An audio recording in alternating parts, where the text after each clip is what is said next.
Hello Pixies, and welcome to or back to my channel. It's Zoe here, and today we're just doing a quick little video that I'm just going to talk about the 5 books, and some of them might be series, that can get you out of a reading slump. I don't believe reading slumps are anything any of us are really strangers to. Well, some people can just pick up book after book and be completely fine, but sometimes when we go through harder parts of the year, for many of us, which is winter, or when we just read such a good book that's hard to get into another book, or you just go through a long stretch of not reading that now deciding what to read seems basically impossible, I think these are the books that would be really good to read during these times. And I have multiple different kinds of books because I think breaking a reading slump will really depend on the person, on what kind of book can get you back into reading. I just have a list of 5 books/series to read, so let's just go ahead and get started. First up, I have Magic for Liars by Sarah Gailey,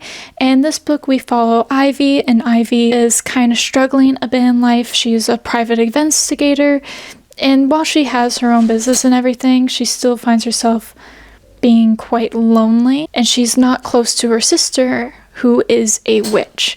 But then one day, Ivy is brought in for the magic school that her sister works for because there has been a really gruesome murder of one of the members of the staff that no one can quite figure out how this has happened. And Ivy has to get to the bottom of this murder and also rebuild this relationship with her sister. This is a magical fantasy set in like a real world setting. I can't necessarily say it's modern because I don't exactly remember. Like, it is a murder mystery at the end of the day with magical elements, but it's just more like background magic because our main character is magical and she has to learn about these magical things because this murder has taken place in a magical school.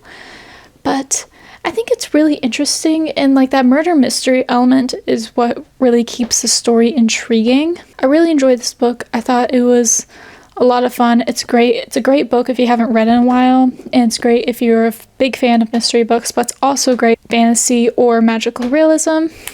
I don't know if magical realism is the right term, but I believe it is. I thought the writing was really well done. I thought the mystery was really good.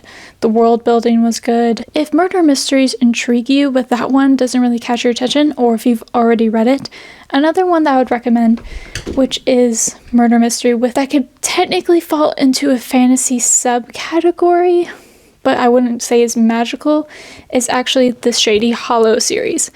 I've actually only read the second book, but I'm going to give you the description for the first book. In Shady Hollow, we follow Vera Vixen, who is a reporter who has recently moved to the small town of Shady Hollow. But when a death is presumed to be a murder, she inserts herself into the case, even though she is just a regular news reporter, and she gets wrapped up in this mystery. And what makes this kind of special is that all the characters are animals. Vera Vixen is a fox.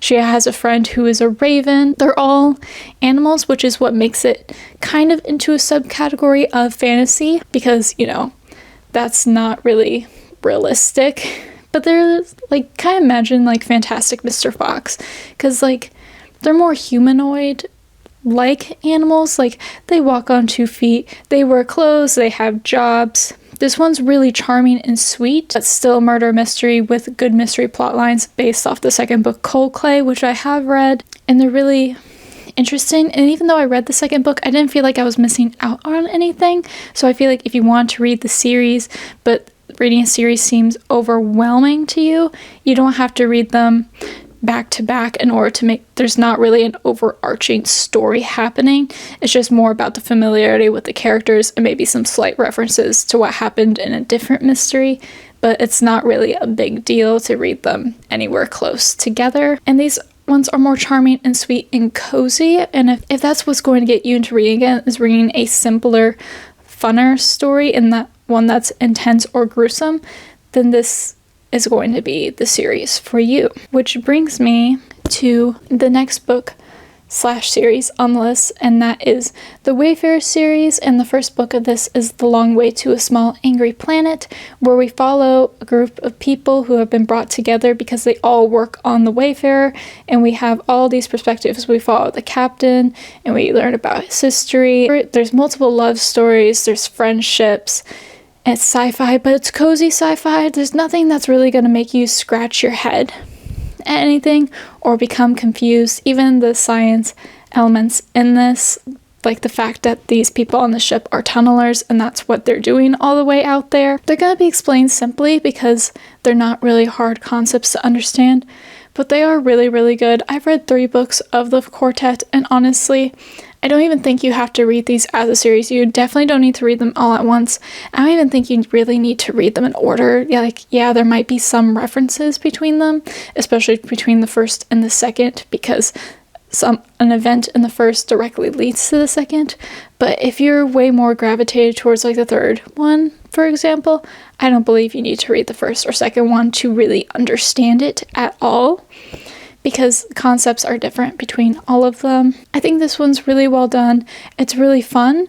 The Long Way to a Small Angry Planet is my favorite so far. The Record of Spaceborne Few is my second place winner, which is the 3rd book, and then A Close and Common Orbit, I would say, is my least favorite, but you may feel otherwise if you decide to give this cozy sci-fi a chance. These are just really well-rounded, cozy sci-fi books, and if you're struggling to pick up a book right now, then these might just be just what you need. If cozy isn't what's going to get you back into reading because you find cozy to be maybe a tad bit boring, then I have a different book, which is actually a standalone this time, that might just pique your interest, and that is Starling House by Alex E. Harrow. And Starling House, we follow our main character, who I don't remember her name, and she has been dreaming of the Starling House her entire life, because she lives in Eden, Kentucky, and the only thing they are known for is this big company and the Starling House. And the Starling House was once owned by this author who wrote The Underland, which is kind of has allusions to Alice in Wonderland, but way more gruesome. And then she mysteriously died, but people always show up to take care of the Starling House. And she always finds herself gravitated towards it. She's been dreaming of it for so long. She knows the Underland like the back of her hand, and she's also just kind of struggling to survive at the same time. She's barely an adult, and she's in charge of taking care of her younger brother because they don't know who their father is, and their mother is dead. She works part-time at a grocery store, but then she gets the opportunity to work for the latest heir of the Starling House as a housekeeper, and the house is kind of falling apart. There is a slight mystery element. It's kind of dark. Like, there's the essence of dreams. There's all these allusions to the Underland book. There's mystery elements, but it's on the dark side. I would in no way call this one cozy compared to anything, really. Like, this one's more, I would say, haunted house horror spectrum with maybe a twinge bit of fantasy. Mystery element keeps it engaging. Also, I think the character work in this is done really well, and also the writing style is also really engaging, and it really just might grab your interest. I think that one's a really good one if you want to read something maybe kind of different, or just read something maybe a little darker to grab your attention. That one could be a great pick. And the last book I have to talk about, this is more my popular pick. Many people have read this, but also many people haven't read it, or like kind of brush it off perhaps because it is so popular. But this is a pretty long series, but maybe it'll just be what really needs to grab your attention, and that is the Throne of Glass series by Sarah J. Maas. And the first book, which is Throne of Glass, we follow Selena, and there is this world without magic. There is this king who works in this castle of glass, and he decides that he needs an assassin, so he decides to host a competition, well-known assassins throughout the world, and he has all these people who are just like, you know, people underneath him being like, oh, I can bring you the best assassin, I can make this work.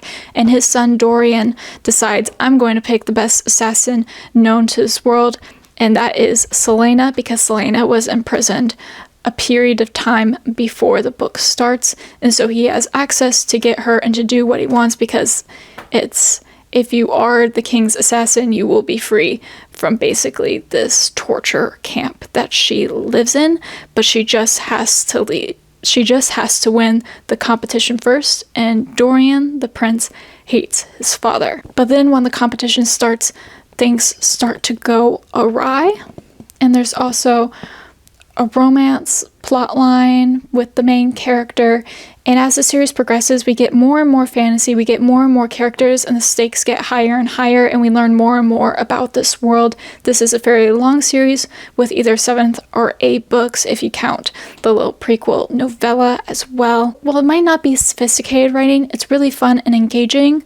The story has a lot of plot twists, there's a lot of characters, there's a lot of things happening. There's not really many slow moments in these books. There might be some slower moments in the first book because we were only seeing Selena's perspective, but as the series progresses, we get more and more characters' perspectives, so there's not really those slow moments, and we're really building up to these big events, so there's always something happening. And because there's always something happening, I think that can really grab your attention because there's nowhere for your mind to meander. There's always characters to look forward to because you might have a favorite character, so you want to get back to either what's in their perspective or what's in another person's perspective with that character being there.